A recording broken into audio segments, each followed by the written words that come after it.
நீங்க காலையில சீக்கிரம் 10 மணிக்கெல்லாம் எந்திரிச்சிடுறீங்களா? ஆமாங்க. நைட்டு 12 மணிக்கு மேல தான் தூங்குறீங்களா? ஆமா. பிரேக்ஃபாஸ்டே சாப்பிடாம டைரக்டா லஞ்சுக்கு சாப்பிடுறீங்களா? கரெக்டா சொன்னீங்க. பாத்ரூம் போனா கூட போனோட தான் போறீங்களா? கரெக்டா சொன்னீங்க. ஸ்கிரீனிங் டைம் தான் லைஃப் டைம் அச்சீவ்மெண்ட்டா வச்சிருக்கீங்களா? ஆமா. இந்த 10 பொருத்தமும் பக்காவா இருந்தா உங்க கார்டிசோல் ஹார்மோன் என்ன சொல்லும்னா, எம்மா.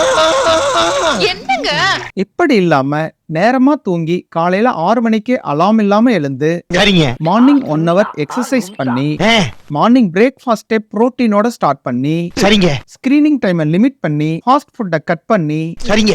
8 hours sleep 10 minutes meditation small கோல்ஸை செட் பண்ணி அதை அச்சீவ் பண்ணா போதும் போதும், லிஸ்ட் பெருசா போய்கிட்டு இருக்கு. ட்ரிகர் ஆகிற டோபமைன் என்ன சொல்லும்னா, சபாஸ் மாமா சபாஸ். கார்டிசோலா டோபமைனா, அசோகா அண்ணாமலையா, ஆண்டனியா பாஷாவா? கமெண்ட்ல சொல்லுங்க.